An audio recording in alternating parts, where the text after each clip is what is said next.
At what point do you realize you're okay? You're I going to be think I okay. think really when Matt showed up, I was like, okay, I'm gonna make it through this.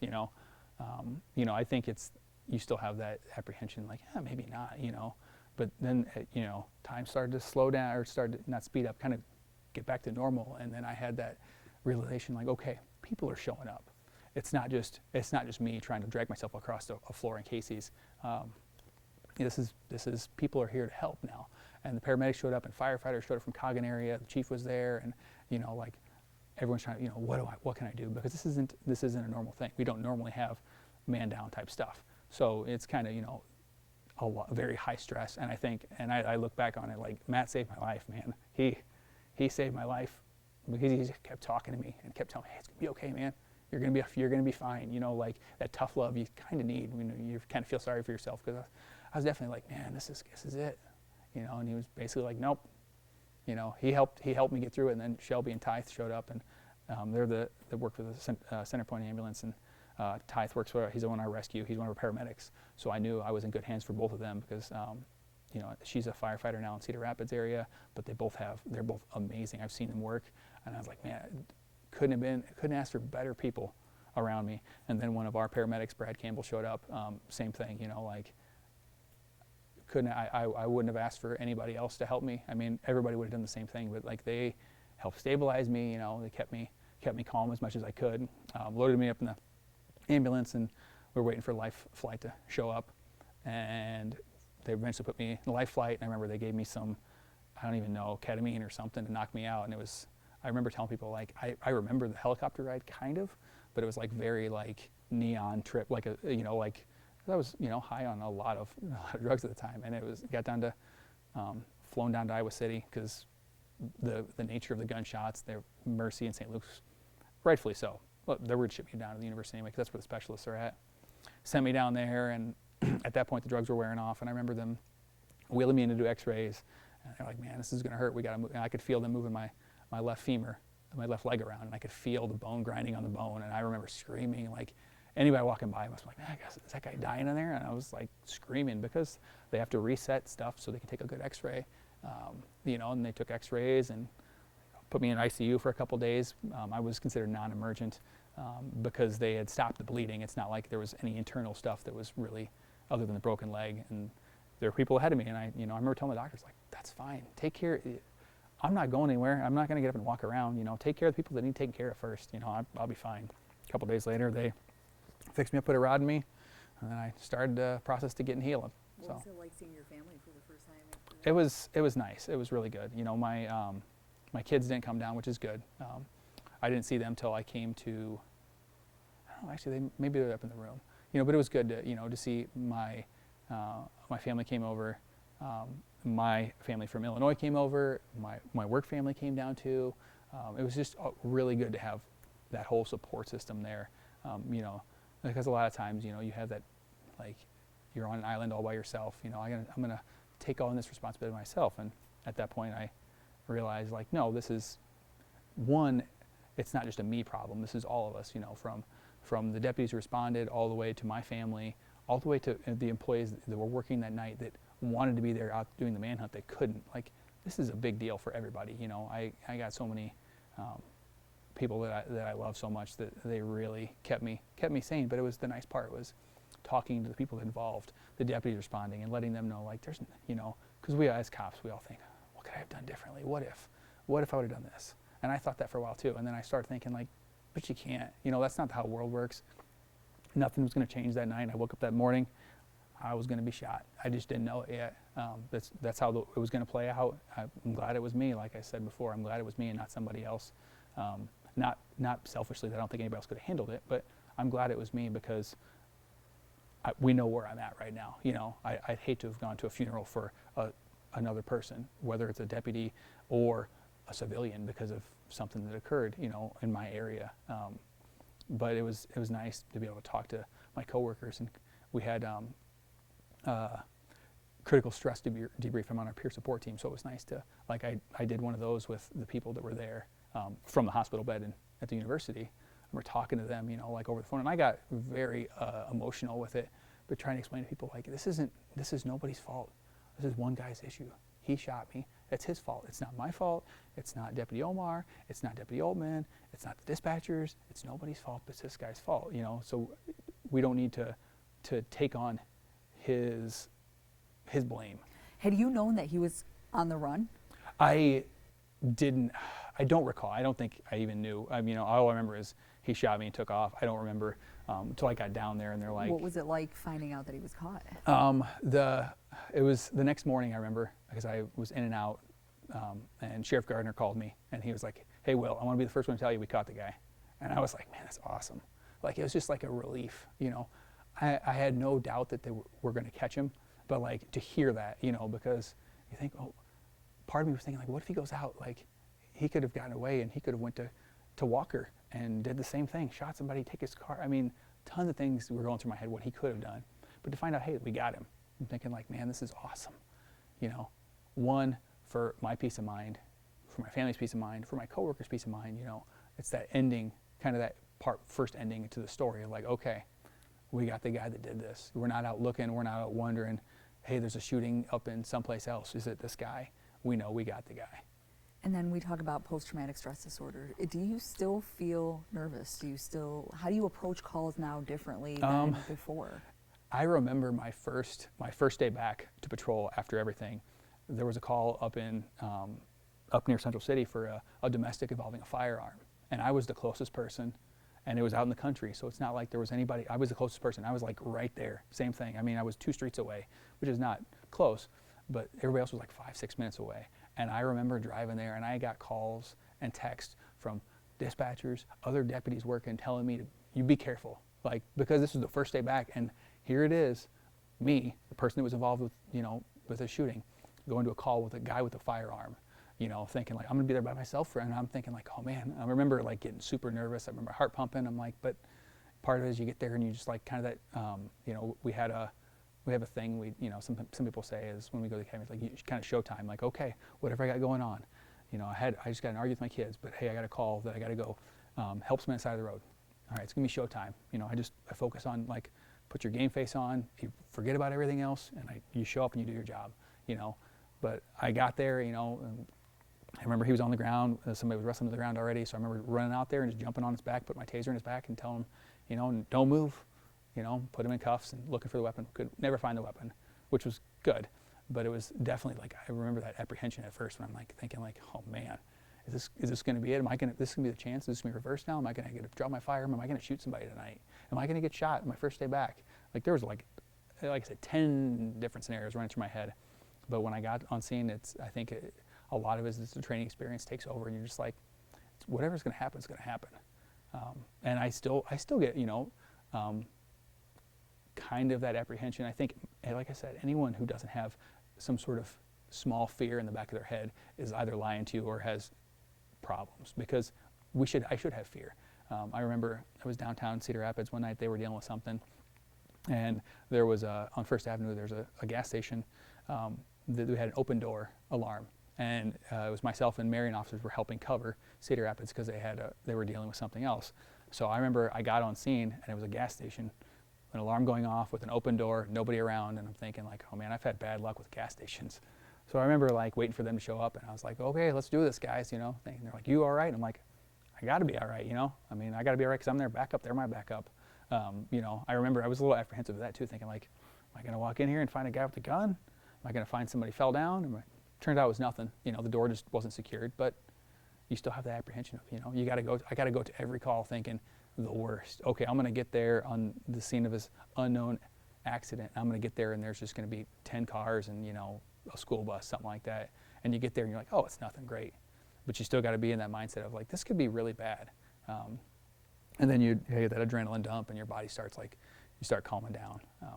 But that's, I still have apprehension. I'm going to, I would never lie and say, oh yeah, I'm going to be good. Yeah, we all have apprehension. When with certain calls we go to, whether it's a domestic and, active domestic, you still get that because I don't know what I'm going to show up to.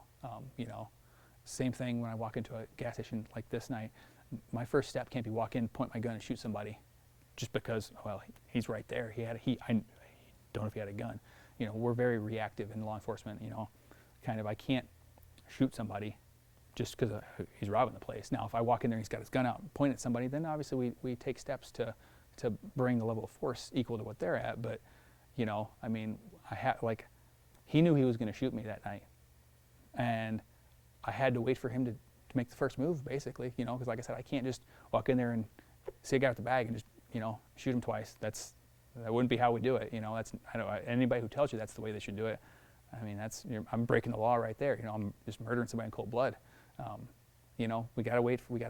And that's the hard part too. Is like we gotta be reactive, to an extent. You know, kind of always be on your guard. I know what I would do differently. Not that night because I can't change that, but I know, you know, now having gone through this, like of watching the video, like things that I could do differently next time to increase my, you know, chances for success. And you build on that. You look at some of our experiences. So one thing that I want to ask you, what is it like sitting in during the trial? I mean, we know the outcome, we know what happened, we saw what happened. What is it like hearing the opposite side basically against your credibility? Yeah. I mean, I look at it, you know, part of me wants to be like, oh, God, I can't believe but really, honestly, deep down, part of me is glad.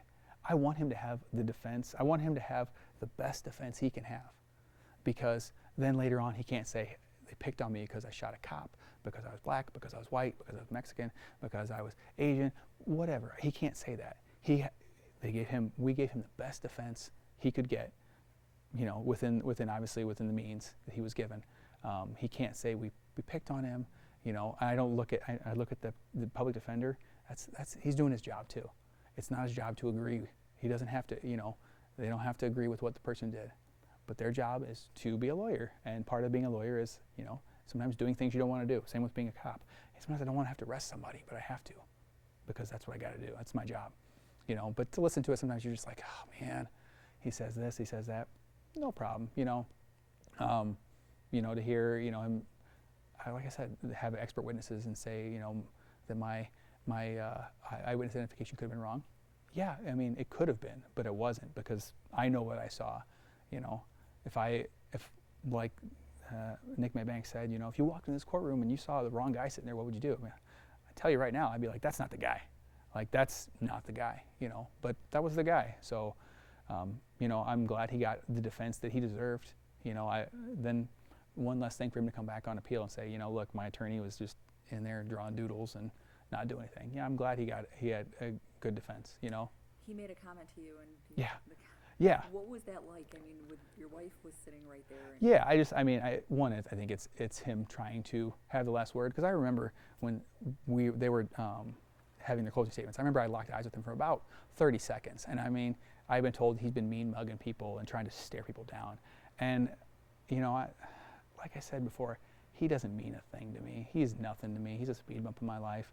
But it was nice to like be able to just kind of look at him square in the eye and, you know, hey. And then I remember at the very end, you know, like 30 seconds went by. I remember looking at him. I'm thinking like, this is getting kind of weird. Like, he and I are connecting, and I don't want to have that connection with him. I remember just smiling at him and just like kind of looking away, because I know where I'm going. You know, I'm getting to walk out the door. I know that I don't have a belt around my body that could shock me like he had. I know that he's going to go back to jail. And then he's going to come back, you know. He doesn't get to breathe free air anymore, you know. I think that was when he came by. That was his little trying to be tough, and you know, good for him, you know. Whatever makes him feel better, because whatever he wants to say to me, at the end of the day, I still got to have a victim impact statement, and he can still say whatever he wants. But at the end of the day, like, hey, I'm still here.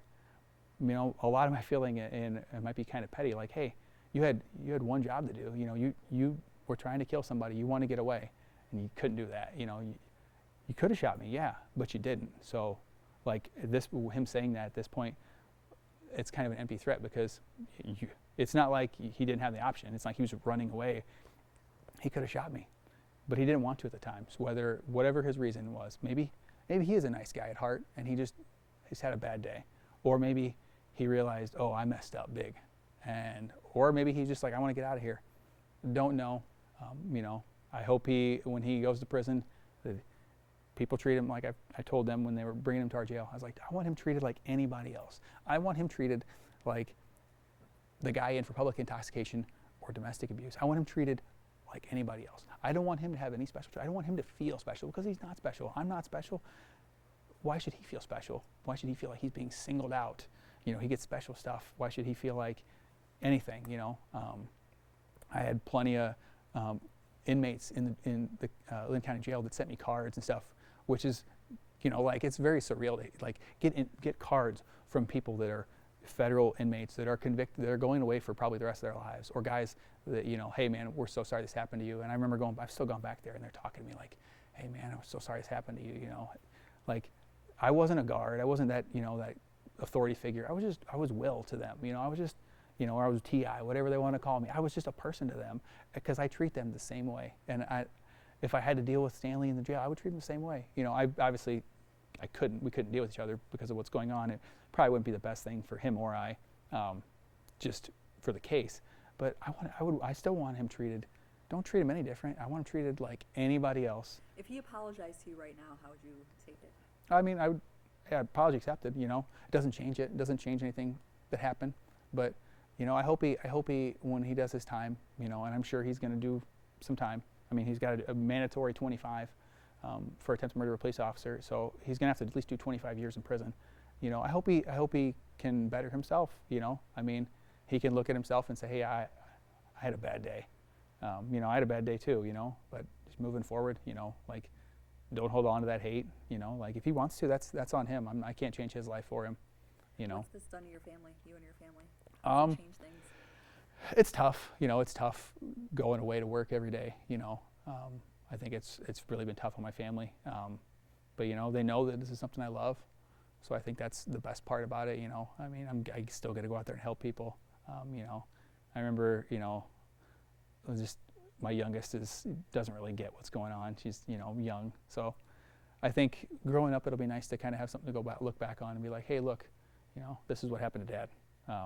I think it's helped too, like, with my brother. I've got a brother over in Illinois that we were never like, you know, we were close. He's my twin brother, but like I never really told him I love you until this happened. I remember hanging up on the phone with him, you know, hey man, I love you. You know, like if that did anything, you know, I mean, it brought us closer. You know, my mom and my dad when he was still alive. It brought us all closer just because of like the seriousness of what happened. You know, I wouldn't change anything for what happened. I mean, I think, like I said, it worked out the best way it could work out. Obviously, we've got the ending to the story now, you know, but I would never hold a grudge to him, you know. I'm not, like I said, I would never go out and have drinks with him. I would never go out and, you know, play basketball and be best friends with him. That's not what I'd want to do, but I'm also not going to let him live in my head and be like, I hate this guy, because I don't really care about him. You know, he's a blink in my life, a speed bump. I think that's the best thing I can. It happened. Yep, you had a little bump and you're doing good now. So. Do you think about the victim impact statement? I do. Part of me wants to go up there and be petty. You know, I mean, that's human nature to be up there. I can't believe you did this. I hope you rot. But also, you know, that's what he wants. He wants the fame. He wants to feel famous. I'm like, he shouldn't. I don't feel famous. I don't want to be famous. I want, you know, to continue my life and, you know, continue doing my job. You know, that's never what I don't want for my life. He wants to feel important. He can feel important in his head. You know, I'm not gonna let him live in my head rent free, because, you know. But I'm looking forward to it. It'd be nice just to explain to him, like, hey, this is what you put, not me through, not my family through, but everyone in this county through. You know, there's like, and if anything, really, I mean, he showed me that the people in Linn County do care. You know, I was getting stuff from people in Coggin, all over the county, you know, letters, people who I've never met, probably never will meet, but basically tell me, hey, we support law enforcement, you know. And it was a time for law enforcement that was not the best for us around that time, but not saying that changes anything, but it definitely lets you feel like, okay, you know, this isn't like a place where everyone's out there just, you know, oh, thank God a cop got shot, you know. Like, you know, there are people in the world, it doesn't matter if I was a cop or not, they're like, that genuinely were sending stuff in, you know, sending me letters, kids sending me stuff, you know, like. The anti-police rhetoric is, you know, it's not going anywhere Yeah. anytime soon, and it was even brought up in the courtroom Yeah. where it was almost inadvertently stated that you were racist. Yeah. What does that idea do to the law enforcement community in the eyes of the people, whether it's on social media, whether it's in the news? I think it definitely hurts us because we have to look at, what we're doing. I always look back kind of from what I remember as a kid of do something like whatever you're going to do it, but do it like your grandma's watching you. You see a piece of garbage on the ground, you walk right by it. No, just pick it up. Pick it up like someone's watching you. But if nobody's watching you, that's great, because you're doing the right thing. I think you can't change people. People have inherent biases, and they're always going to have inherent biases, no matter where you're from, no matter what your background is. But I think the best part about it is when you try to rise above that and try to be like, I'm from Illinois, I'm from a small town, Illinois. I didn't deal with a whole lot of African Americans growing up, but I'm not going to let that affect me. I'm not going to become the stereotype of, well, you never socialize with anybody. Well, I mean, I don't socialize regardless. But I'm not going to treat anybody differently just because they're different from me. And I think that's really kind of missed by a lot of law enforcement. Any profession, a lot of people you're judged by the bad apples you have, and the good apples are. I mean, there's a lot more good cops than bad cops. There's a lot more bad teachers or good teachers than bad teachers. Vice versa, all that. It's really not letting the bad hold you down. It's doing what you would normally do, doing good, just because that's the right thing to do. Coming to work every day, whether I want to get out there and change a tire in 40 below. Nobody wants to do that, but you know what? I'd rather do that than drive by somebody and let them be out there, because at the end of the day, I mean, that's my job. My job is to help people, and I love doing it. Like I said, I couldn't do anything different. I love doing this job. Hopefully I can keep doing it for, like I said, 60 more years or however long my body's going to last. But we'll see. I think a lot of it's just the mindset of, hey, just go on and keep smiling too. And that's what I've told people. I remember having an interview and telling them, like, hey, just keep smiling, because it's infectious too. Like if you're out there and you're, hey man, how's it going? People have bad interactions with police officers. I know that. I know I've been pulled over before I was a cop, and thinking like, oh gosh, what did I do? Your heart's pumping. I pulled over a young girl up in Center Point, and I could tell she was visibly shaking. I was like, calm down. Everything's be all right. Like I get it. But just to treat somebody like they're a human, because they are. And to have that kind of connection of that smile. I love smiling at people. It really helped too with Stanley. Like just to be able to like, hey, if sometimes that's the best thing you can do to somebody. So. And in closing, words to your colleagues, your fellow. I would tell them, this job is tough. It's tough for everybody. It's tough. It's a tough life to have. There's a lot of bad things we see, but like don't let it affect you. Really focus on the good. That one kid that I cut a brake on a speeding ticket, or I didn't cite them and tow their car. That kid might end up taking that and becoming the next chief of police or sheriff. They may run with that. Just treating everybody the way you would want your family or you treated, I think, is the best kind of mindset. Pretend like every single time you're out there with somebody, there's a news crew with you, filming you. Don't take shortcuts. Do the hard work. It's never fun, but that's what we have to do. We have to do the hard work. I would tell them, just keep on doing what we're doing, because we need good cops. We don't need bad cops. Nobody likes a bad cop more than a good cop, than a cop really. And we need more good cops out there. And I know they're few and far between the bad cops, but we got to keep out there, keep working hard, keep showing people, even when everything out there is bad against law enforcement. I'm going to show up and I'm going to respond to your call, even though you were out there spitting at me the day before, because that's what my job. That's what I'm supposed to do. I don't get to pick and choose who I protect and serve, because that's not my oath is to the citizens of the county or to the state of Iowa or to the United States. That's my job, is to make sure that I treat everybody the same way, whether they're from all the way from the president on down to the person in jail for 6 murders. So just treat them people fairly. Treat them like you want to be treated. Thank you. Thank you, Will. Yeah, no problem. I appreciate it.